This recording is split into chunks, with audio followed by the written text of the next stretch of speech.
welcome to our episode of the YPO Europe Leaders Podcast. I want to introduce our first guest, Nathalie. She's going to jump right in and tell us all about herself and right into what kind of her current leadership role is and what kind of work she's doing. So we're going to jump right into it without a pre-introduction. I'll hand it straight over to you, rather. Okay, well, thank you, Peter. Nice to be here with you, and thank you for inviting me. You want me to jump right into it? Well, I'm sitting in Geneva. I live in Switzerland, and I run a boutique advisory firm where we work with senior leaders, family officers, founders, serial entrepreneurs, change makers in a way, in moments of transition, and we hope to give them clarity and alignment in what they're doing, be it growing their company or more recently growing themselves, because we started more recently noticing the work we were doing on increasing valuations was being more effective in increasing the valuations of companies and increasing the valuation of the founder themselves and the person, the leader themselves. So that's the fun stuff I do. That's fantastic. Can you dig a little more into that latter part of how you're helping the leaders increase their own value or their own personal value of themselves?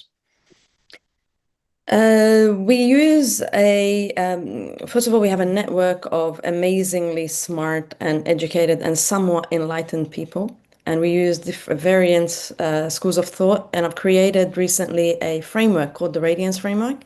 Mhm. And based on that, it's a step-by-step approach as to self-mastery, let's call it that. In other words, I used years and years of experience, be it from the time I spent in corporate, be it the powwows with senior leaders, be it my own retreats and self-discovery, to then use I'm an engineer by training, so I have a systems thinking and pattern recognition and the rest of it. And instead of building systems for companies, I started building a system for self on how to grow. And so I actually shared it with my forum. It was my forum YPO forum, who highlighted to me that this could be useful to others. And so I started incorporating it with more confidence in my work. And I noticed that effectively, even though we were charging for performance-based metrics in terms of the usual deliverables, the clients were coming back for the non-performance based, which is more this element of advisory, intuition, accompaniment, holding the space while they Mhm. figure out their own inner alignment and connect with their inner self in clarity. And that's how it came about in a way, through an iterative process that's now proving successful simply by supply and demand. Amazing. Could you give us a specific example of, one of the times you applied this Radiance framework or how you've used it either yourself or how you've used it with one of your clients? Yeah, of course. I mean, it's actually when people come across it when they read, because I wrote a book. The book is coming out soon, so we've got it now in digital format. When they read it, they look at me and they're like, "Nah, it's such common sense. Why didn't I think of it sooner?" So I haven't invented anything new. I simply put together a whole series of common sense logic that if we have the intention, we can make happen every day. So it could be as simple as your daily routine in the morning, self-reflection, self-observation techniques every day, because it is if you, for those who like to tie it in with neuroscience and everything, we can call it these atomic habits, the little Okay. shifts that we do in our daily routine that over time will change the neuroplasticity and our habits and routines, and make it that we react less and we act more in a way, because we are self-observing ourselves to a point. We know ourselves so well, we can catch ourselves before we overreact when a negative emotion arises.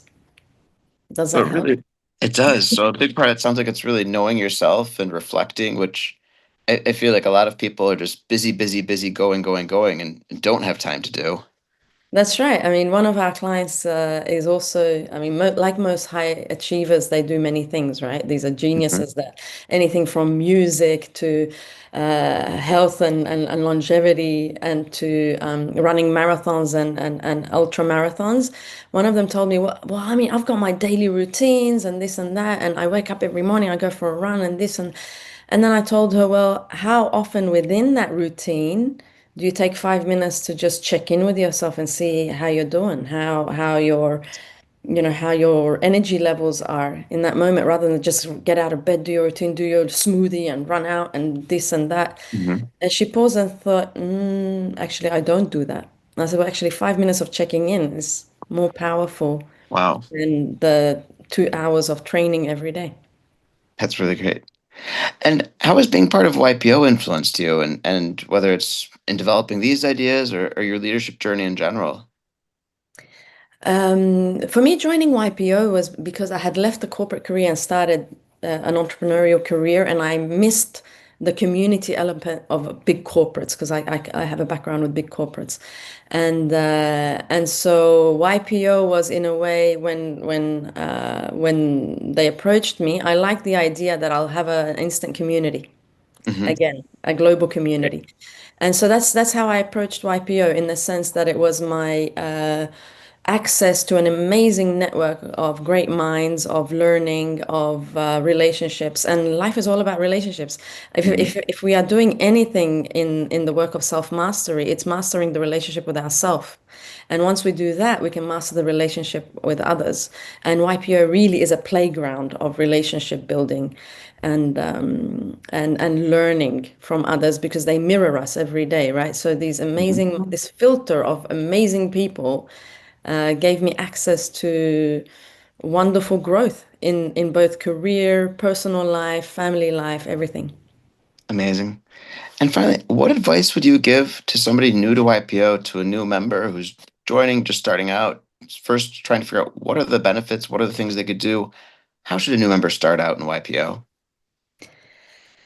It's all about getting involved. You have to really, really dig in. And YPO has always been the more you give, the more you get. So champion. First thing you got to do is sit as a day chair or attend an exco.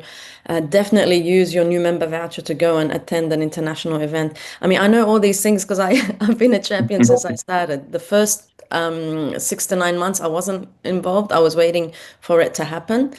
And then Hmm. I quickly joined the EXCO, the executive committee of my local chapter, and then things started to happen, right? And I started seeing, this is how it functions. So the more you give, the more you get, for sure. And you get tenfolds, 100%. I know it's a cliche, but it's true. Very good. Well, Nathalie Kazzi, thank you very much for being with us today for this call. Thank you, Peter.